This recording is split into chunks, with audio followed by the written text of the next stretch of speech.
Hi guys, welcome back with me again in this channel. On today's video, I'm going to show you how to change the CapCut templates export quality.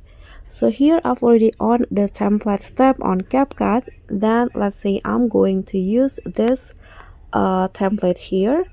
First, click on the use template and add the video or photos that you want. So I'm going to add this tree photo. Click on next.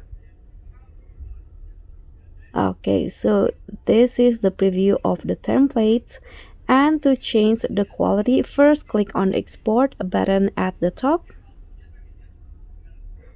Okay, and then in here to change the quality, you can see the current quality is 720p.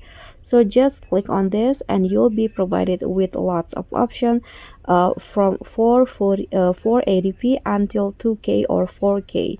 So just choose which one that you want to use. So for example, I'm going to use the 1080p.